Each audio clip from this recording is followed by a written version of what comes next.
시간이 모든 성도들에게 함께 되기를 바라겠습니다. 오늘 저는 여러분들과 함께 모든 것을 가진 자라고 하는 제목으로 함께 말씀을 나누겠습니다.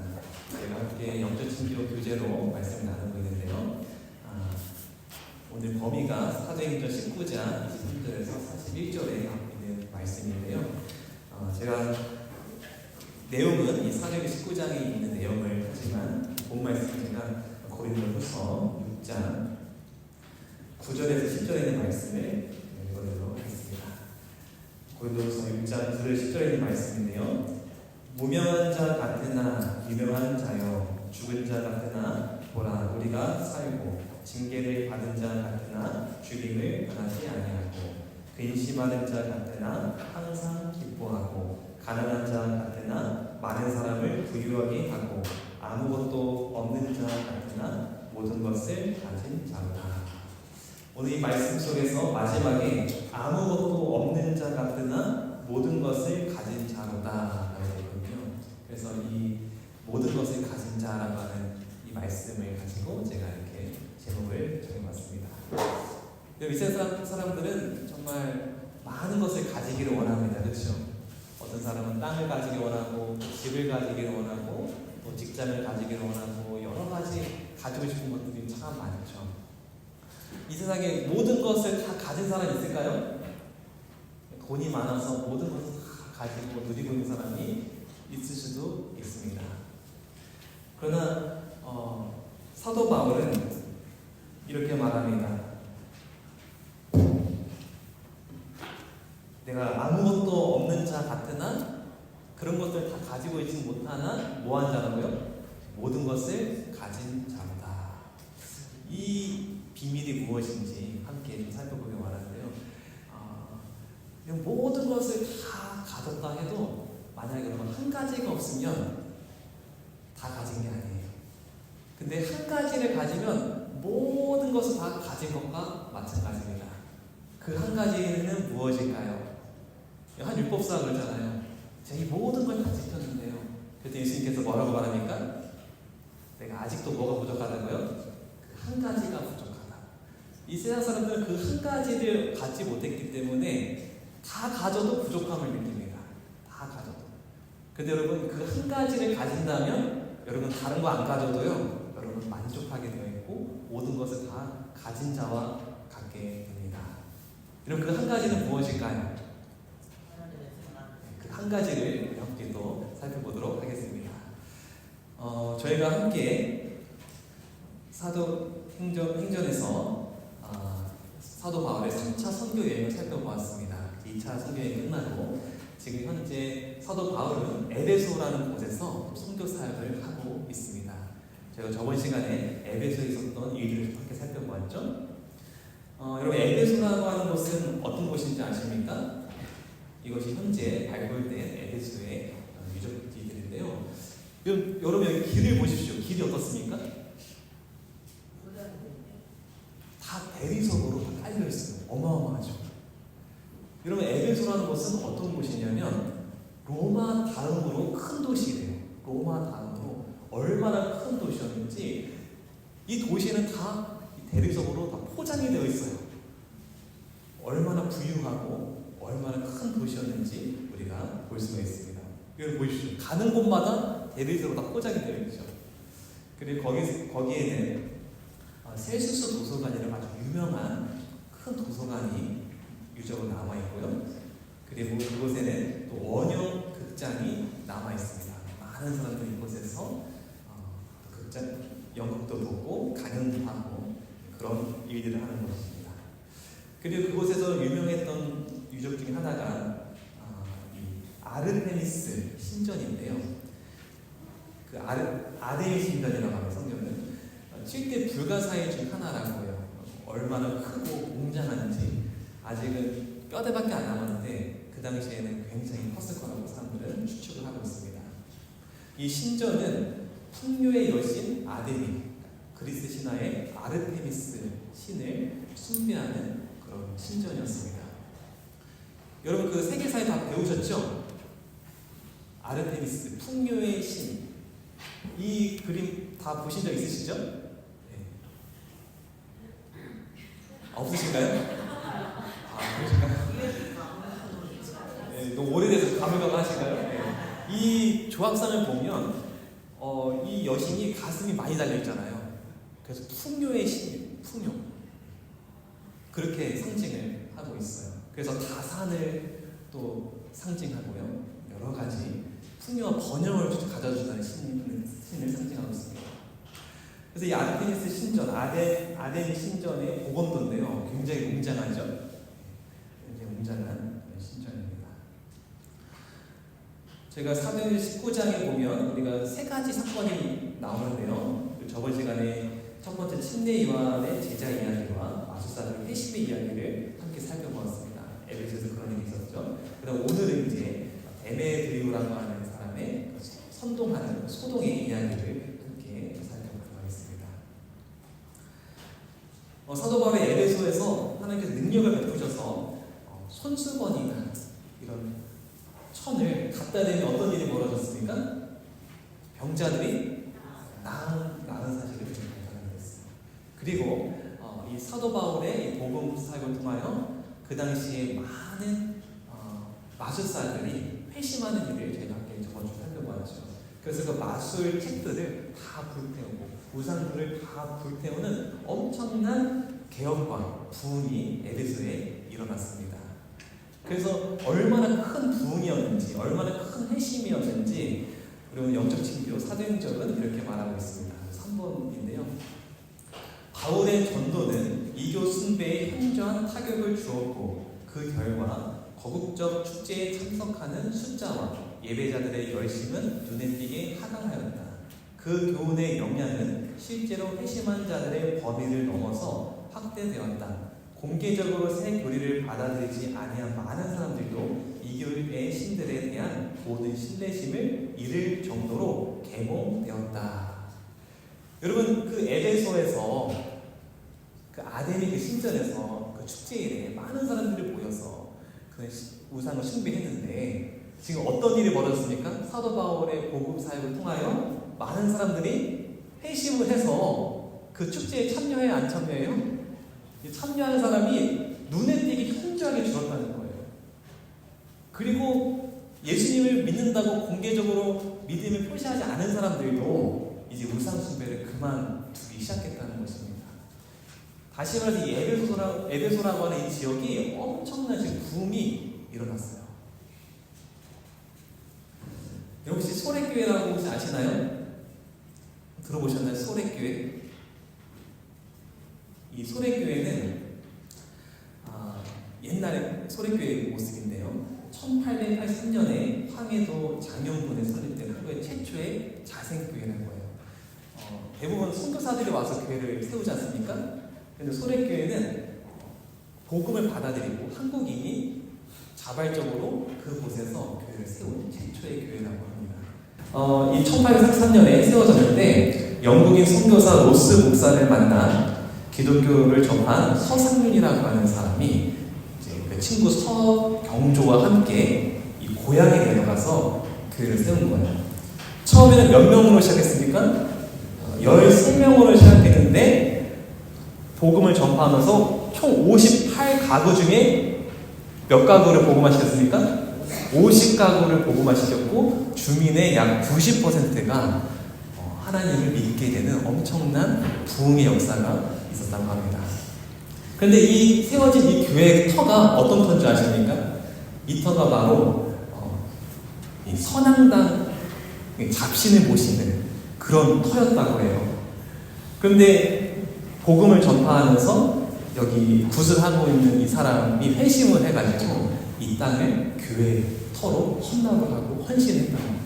그래서 이곳이 교회의 터가 된 것이죠. 그 당시에는 많은 사람들이 무속신앙을 했어요.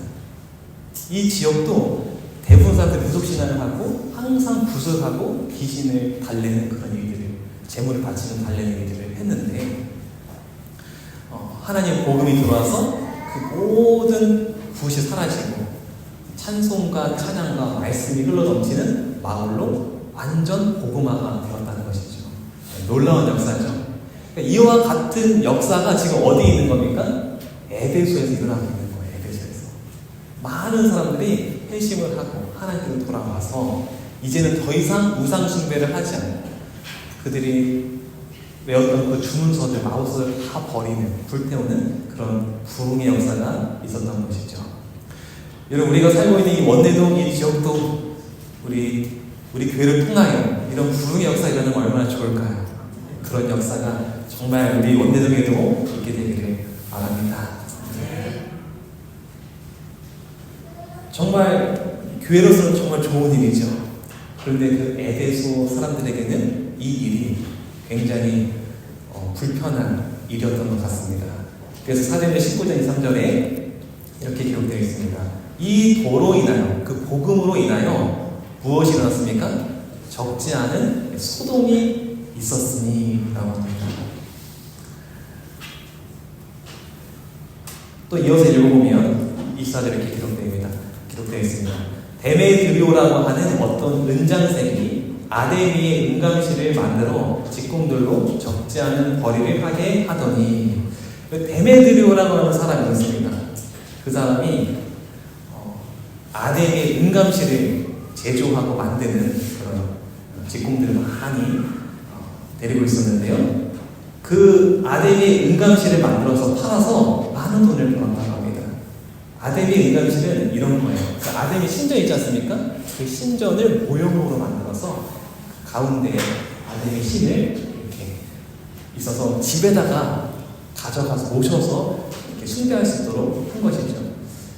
그래서 많은 여행객들이 하나의 기념품으로 살아가기도 했습니다. 여러분, 제주도에 가면 그 도라가방 그 기념품 있지 않습니까? 그런 것처럼 이게 하나의 아데미의 상징이었어요. 사람들이 오면 이것을 또 사가기도 하고, 또 많은 사람들이 이것을 부적처럼 사용하고 집에 모셔두면서 아데미 신을 숭배했습니다. 그래서 여러 가지 종류가 있는데 작고 단순한 은재 부적은 약 1에서 2데나리온이었습니다. 우리돈으로 15만원, 30만원짜리가 있었고, 중간 크기 가정용 은감실은 150에서 450만원 정도 하는 그런 가격대가 있었습니다. 그리고 크고 화려한 공원용 은감실은 약 750만원에서 1,500만원짜리도 있었다고 합니다. 여러분, 이것이 이들의 수입에 많은 역할을 했었어요. 그런데 지금 사람들이 어떤 일이 벌어졌습니까? 하나님을 받아들이고 나서 어떤 일이 벌어졌습니까? 이제 이거 살까요, 안 살까요? 안 사죠. 그러니까 이들의 수입이 어떻게 될까요? 줄어들기 시작한 거예요. 그래서 일어난 소동입니다. 지금 에베소에 엄청난 회심과 영적 부흥이 일어났는데, 이로 인하여 그들의 수입원이 작아지면서 이제는 그들이 빈곤에 처하게 생긴 거예요. 그들의 경제적인 큰 타격을 입게 된 것이죠. 그래서 이 도로 인하여 적지 않은 소동이 일어났고, 우리 아까 봤던 에베소에 있는 그 원형 극장에 모여서 그들이 이 데메드리오가 주축을 해서 선동하는 모습을 우리가 보게 됩니다. 데메드리오가 이런 말을 합니다. 사도행전 19장 26절 말씀입니다. 이 바울이 에베소뿐만 아니라 거의 아시아 전부를 통하여 허다한 사람을 권유하여 말하되 사람의 손으로 만든 것들은 신이 아니라 하니 이는 그대들도 보고 들은 것이라. 그러니까 우상 숭배하지 말라고 하는 기별이었죠. 그러면서 이런 위협이 있다고, 우리는 이런 위태의 위기에 처해 있다고 연설하는 것이죠. 우리의 이 영혼만 천하여질 위험이 있을 뿐더러 큰 여신 아데미의 정각도 경홀히 여김이 되고 온 아시아와 천하가 위하는 그의 위엄도 떨어질까 하더라. 그래서 이 세 가지 분석을 하면, 첫 번째, 그들의 생업의 위태, 우리 생업 위태하게 되었다. 두 번째는 이 아데미의 신의 숭배가 위태하게 되었다. 그리고 마지막으로 우리 에베소의 명성이 지금 실추되고 있다. 그래서 종교적으로 또 정치적으로 위협, 또 경제적으로 우리가 지금 큰 위기에 처해 있다라고 연설을 지금 하고 있는 모습입니다. 그래서 많은 사람들이 다 맞다고 이렇게 하면서 소동을 일으키고 있는 모습이죠. 여러분, 그들이 지금 특별히 데메드리오가 보실 때 세 가지 이유를 말했는데, 가장 큰 이유는 뭘까요? 첫 번째일까, 두 번째일까, 세 번째일까요? 종교 때문일까요? 이 국가의 애국심 때문일까요? 아니면 1번 그의 밥벌이 때문일까요? 그렇죠. 생업이죠. 겉은 우리 애국심을 자극하고 우리 종교심을 자극하지만 사실 들어가면 뭐 때문이에요? 돈과 이 번영과 이 풍요 때문에 자기의 개인 그 돈벌이가 안 되기 때문이죠. 만약에 사도 바울의 복음을 통해서 돈벌이가 더 잘 된다면 이런 소동은 일어나지 않았겠죠. 그들은 바로 이 돈 때문에 그랬어요. 여러분 혹시 에베소가 어떻게 불을 쌓았는지 아십니까? 이 사람들 어떻게 불을 쌓았는지 아십니까? 우리 아까 살펴봤듯이 그 아데믹 신전이 굉장히 부유한 신전이라고 해요. 그 불을 어떻게 쌓은 줄 아십니까?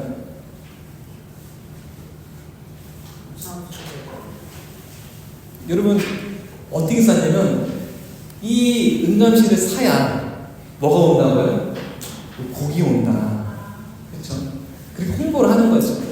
이 아드메 이 조각을 부적처럼 가지고 다녀야 좋은 일만 있을 것이다. 그렇게 하는 거죠. 그렇게 해서 선동을 하는 거죠. 그렇게 해서 홍보를 해서 그것으로 거짓 믿음으로 불을 쌓고 있는 거죠. 한마디로 말하면 다 사람들에게 바쳐라는 거예요. 이렇게 바쳐라. 그래야만 너희들이 행복하고 평안하고 부유해질 것이다. 그래서 번영과 풍요를 위해서 바쳐라. 그리고 행복과 안녕을 위해서 바쳐라. 이것이 에베소의 시스템이었습니다. 여러분 모든 종교가 사실 우리 기독교를 제외한 거의 대부분의 종교가 이런 형태에 있습니다. 내가 뭐를 바쳐야, 내가 뭐를 해야 어떻게 합니까? 그 신이 나에게 복을 주고 평안을 주고 번영을 주고 행복을 준다는 거예요. 이게 모든 형태의 거짓 복음과 거짓 신의 형태입니다. 그렇게 해서 많은 불을 쌓은 시스템이었어요. 여러분 아시다시피 신청전 아시죠? 신청이가 왜 그 바닷속에 들어가게 된 것입니까? 그 눈을 뜨게 하려면 어떻게 해야 돼요? 재물을 바쳐야 돼요. 자기 몸을 또 바쳐야 되는 거예요. 그러니까 세상 신은 그거예요. 바치라는 거예요. 그럴 때 복을 주겠다. 아덴이 그 세상은 그렇습니다. 내가 먼저 어떻게 합니까? 재물을 드려야 합니다. 내가 정성껏 재물을 드려야만 복이 옵니다. 그런데 여러분 사도 바울이 가르친 복음은 어떤 복음이었습니까? 그럴 필요가 없다는 거예요. 여러분 하나님은 어떻게 하셨습니까? 그분의 독생자 예수님은 어떻게 하십니까? 우리에게 산 제물로 오히려 주시는 분이셨어요. 이거 얼마나 달라요. 세상 신하고 그렇죠? 하나님은 여러분들의 주머니를 뜯으려고 하는 분이 아니라 여러분의 것을 빼앗으려고 하는 분이 아니라 하나님은 여러분들에게 주시는 분이세요. 그렇죠? 그래서 하나님은 먼저 여러분들에게 은혜와 사랑을 주십니다. 이것이 우리 기독교의 근본적인 세상의 종교와 다른 것이죠. 그래서 이 아데미 사람들이 눈이 뜨기 시작한 거예요. 그래서 그런 신을 믿지 않고 이제 참된 하나님, 사랑의 하나님, 은혜의 하나님을 그들이 믿기 시작한 것입니다. 세상 신은, 거짓 신은 우리에게 많은 것을 요구하고 있어요. 여러분 하나님은 우리에게 뭔가를 요구하실까요? 하나님은 뭘 원하실까요? 뭘 원하실까요? 여러분 한 가지 기억하시기 바랍니다. 하나님이 원하시는 건 딱 한 가지예요. 우리 호세아 6장 6절 말씀 다 같이 읽겠습니다. 시작. 나는 인애를 원하고 제사를 원하지 아니하며. 하나님이 딱 한 가지 원하는 거 있습니다.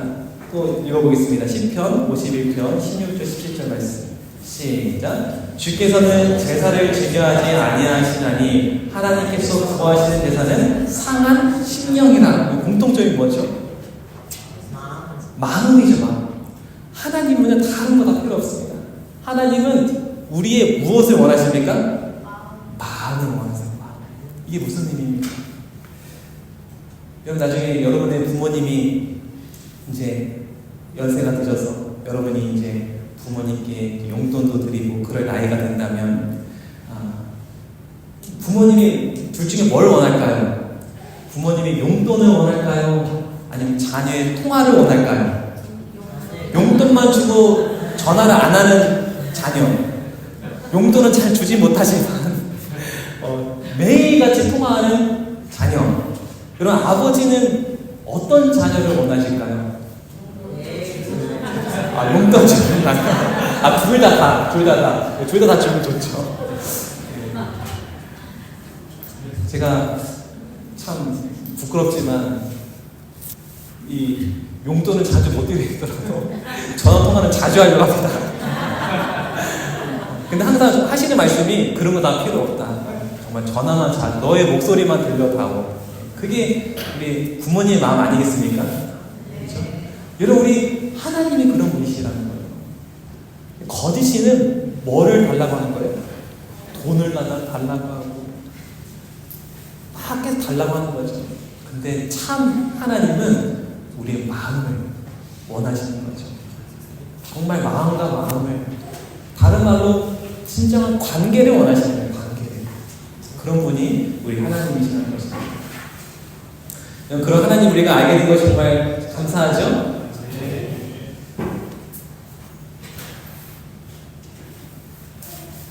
그러나 그것을 몰랐던 또 다른 사람들은 또 거짓 신을 믿도록 선동을 했습니다. 그들이 크다 에베소 사람의 아델이여, 이것을 성경에 보면 2시간을 외쳤대요. 2시간. 이 의미는 이런 말이죠. 위대한 에베소 사람들이여, 우리의 풍요와 번영을 위해 아데미를 수호합시다. 이걸 2시간 외쳤대요. 데메드리오의 논리는 이겁니다. 아데미는 우리에게 번영과 풍요를 준다. 하지만 예수는 우리에게 빈곤과 가난을 가져다 준다. 그렇기 때문에 우리는 아데미를 수호해야 된다 하면서 이 구호를 몇 시간, 2시간을 외쳤다는 것입니다. 여러분, 이 데메드리오의 이 논리가 맞습니까? 이 주장이 여러분 맞다고 생각하십니까? 예수님은 저 여러분들에게 빈곤과 가난을 주십니까? 근데 여러분, 때로 우리가 신앙을 하다 보면 예수님을 믿으면서 가난해질 수도 있고, 때로는 어려워질 수도 있고, 또 많은 손실과 손해를 볼 때도 있어요. 그래서 좀 이 주장이 맞는 것처럼 보일 때도 있습니다. 차라리 예수님 믿지 않고 예수를 따라가지 말고 세상을 따라다녀라. 세상의 방식대로 살아라. 그러면 돈은 많이 벌고, 그러면 더 풍요로워질 텐데 왜 굳이 예수님을 받아들여서 그런 가난을 선택하느냐. 또 맞는 것처럼 보여요. 여러분, 정말 예수님 우리에게 빈곤과 가난을 주십니까? 여러분, 이 이야기가요, 예전에 있었던 그 에베소에 있었던 이야기가 오늘날 우리의 이야기이기도 하고요. 그리고 앞으로 우리 미래의 이야기이기도 합니다. 여러분, 계시록에 보면 계시록 13장에 그 짐승의 우상을 세우지 않습니까? 아시죠? 계시록 13장 15절에 보면 그 짐승의 우상을 숭배하면 부유해질 것이고, 하지만 예수의 증거와 계명을 지킨 사람은 굶어 죽게 될 것이다 라는 것이 계시록 13장의 이야기예요. 짐승의 우상을 숭배하지 않으면 이제 가난해진다는 거예요. 내면 활동 못해서 가난해진다는 거예요. 결국 예수님을 믿다가는 망할 거라는 거예요. 그것이 앞으로 우리 미래에 펼쳐질 이야기이기도 합니다. 또 오늘 우리의 이야기이기도 하고요. 여러분, 제가 다시 한번 질문하겠습니다. 여러분, 예수님을 따르면, 세상을 버리고 이 아데미 신을 버리고 예수님을 따르면 우리가 굶어 죽습니까?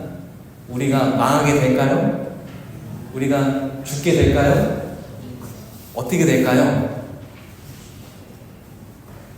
제가 말씀 속에서 확실한 답을 여러분들에게 드리겠습니다. 우리 시편 37편 25절에 있는 말씀입니다. 우리 다 같이 읽도록 하겠습니다. 시작. 내가 어려서부터 늙기까지 의인이 버림을 당하거나 그 자손이 걸식함을 보지 못하였도다. 하나님 말씀은 예수님을 선택한 사람은 결코 버림받지 않는다고 합니다. 그리고 결코 걸식함을 보지 못한다고 합니다. 구걸하는 거지가 되지 않는다는 거예요.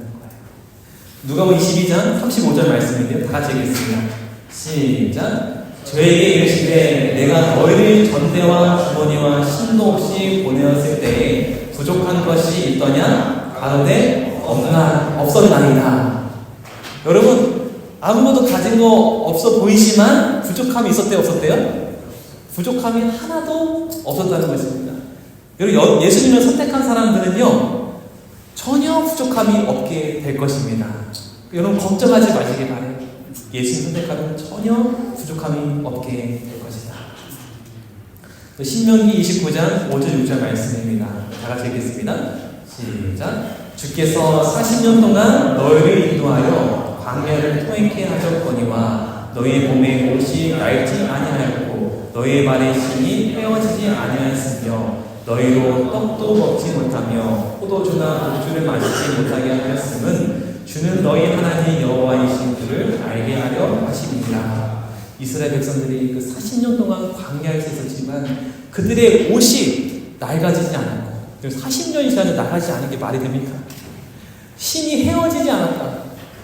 부족함이 없는 거죠. 하나님 다 채워주시는 거죠.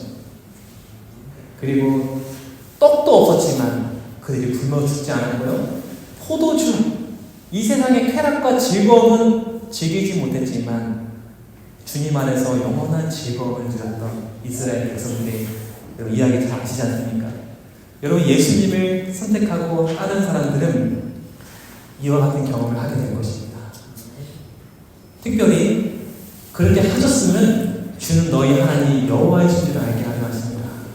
여러분, 예수를 선택하면 하나님이 어떤 분이신지 경험하는 그런 특권을 가지게 될 것입니다.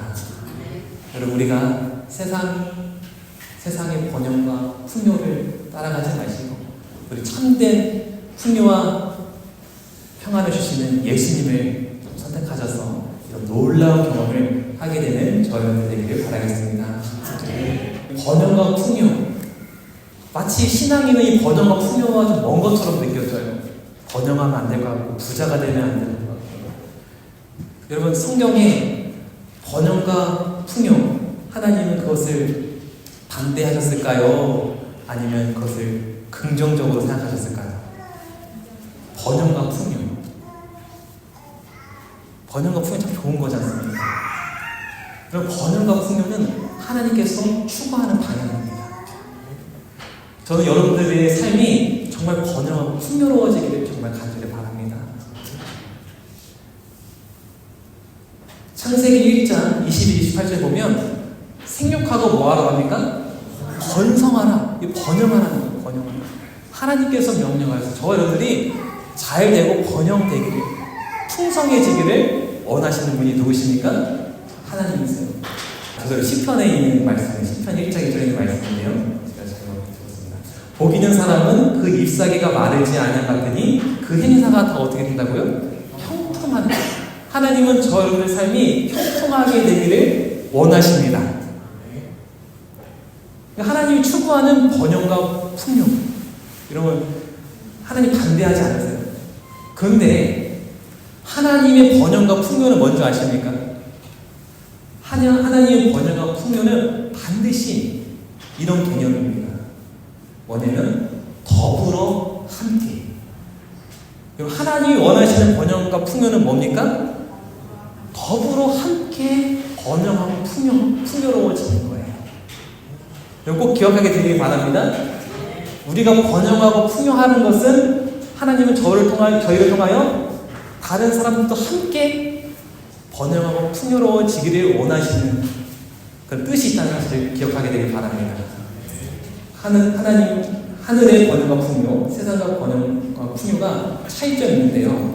하늘은 더불어 함께 번영하기 원하고 세상은 나만이에요, 나만. 번영하고 나만 풍요로워지는 거예요. 근데 결과는 어떠냐면 하늘의 번영과 풍요는 만족과 평안함이 있지만 세상의 번영과 풍요는 여전히 가졌는데도 부족하고 여전히 많이 가졌는데도 불안해지는 거예요. 왜 그럴까요? 같은 번영과 풍요인데 본질이 달라요. 본질이. 하나님이 원하시는 번영과 풍요는 본질이 바로 사랑입니다. 하지만 세상의 번영과 풍요의 본질이 뭡니까? 이기심이에요. 욕심이에요. 그래서 나만 잘 되기를 바라고 내 가족만 잘 되기를 바라고 그래서 많이 가졌지만 여전히 부족하고 불안한 마음이 드는 것이죠. 왜냐하면 그 본질이 이기심이기 때문입니다. 여러분, 저는 여러분의 삶이 정말 번영이 되고 풍요로워지기를 바랍니다. 그러나 그 본질이 사랑이 되기를 간절히 바랍니다. 그래서 우리가 더불어 함께 행복하고 평안하고 번영하고 풍요로운 우리 모두가 되기를 바라겠습니다. 여러분, 제가 맨 처음 설교 전에 한 가지를 가지면 모든 것을 다 가진 것과 마찬가지다 했었던 그 한 가지는 바로 예수님입니다. 여러분, 모든 것을 다 가졌다 할지라도 예수님을 가지지 못한다면 어쩌면 모든 것을 다 잃은 자일지도 모르겠습니다. 여러분, 모든 걸 다 가지지 못했지만 예수님을 꼭 소유한 모든 성도님 되기를 바랍니다. 다른 말로 그 예수님도 사랑이시죠. 여러분, 다른 건 다 못 가졌지만 여러분, 사랑만큼은 꼭 소유하는 하나님의 자녀가 되길 바랍니다. 다른 것에는 가난하지만 사랑만큼은 가장 부요한, 가장 부자가 되기를 바랍니다. 올 한 해 이제 맞춰지면서요, 새해에는 이 사랑 부자가 되기를 간절히 바랍니다. 사랑은 무엇이죠? 사랑은 온유하고 정말 온유함이 풍성한 여러분의 삶이 되길 바랍니다. 사랑은 겸손하죠. 자랑하지 않고 겸손한 자. 그런 마음이 풍성한 마음이 저 여러분들의 마음이 되길 바랍니다. 또 진리와 함께 기뻐하죠. 항상 기뻐하죠. 그리고 오래 참고. 사랑은 뭡니까? 오래. 얼마까지 참아야 돼요? 계속 참고. 근데 사랑에 가장 많이 나온 게 이 참고예요. 다른 표현 또 나옵니다. 모든 것을 참고 또 모든 것을 견디고. 그러니까 사랑은 뭡니까? 계속 인내하고 참고 그런 마음이죠. 해야 되는 마음. 그 사람을 이해하는 마음. 그리고 마지막 모든 것을 어떻게 합니까? 좋게 바라봐주고 그 사람이 하는 말, 행동을 안 좋게 해석하는 게 아니라 최대한 어떻게 해요? 좋게 바라봐주는 거예요. 실수도 최대한 좋게 바라봐주는 거죠. 그게 바로 사랑이라는 것입니다. 여러분, 이런 사랑이 2026년도에는 정말 풍성한, 여러분 삶에 풍성한 그런 열매들로 맺혀지길 간절히 바라겠습니다. 사도 바울의 마지막으로 말합니다. 무명한 자 같으나 유명한 자요, 죽은 자 같으나 우리가 살고, 징계를 받은 자 같으나 죽임을 당하지 아니하고, 근심한 자 같으나 항상 기뻐하고, 가난한 자 같으나 많은 사람을 부유하게 하고, 아무것도 없는 자 같으나 모든 것을 가진 자로다. 세상에 볼 때는 유명하지는 않고 정말 근심이 많아 보이고 가난해 보이고 아무것도 가진 거 없는 것처럼 보이지만 하나님 볼 때는 정말 유명하고 항상 기뻐하고 부유한, 또 모든 것을 가진 자가 저여러분 되기를 바라겠습니다. 바로 겉으로 볼 때는 그렇지만 속으로 볼 때 바로 예수님이 가득하고 그 예수님 사랑이 가득한 자는 모든 것을 가진 자라는 것입니다. 여러분, 예수님 한 분을 꼭 소유하게 되길 바랍니다. 내년에는 예수님을 소유하시고 예수님이 가져왔던 그 사랑이 정말 충만해서 어느 누구보다도 사랑 부자가 되는, 그래서 모든 것을 가진 자가 되는 주가 여러분 되길 바라면서 오늘 말씀 마치도록 하겠습니다.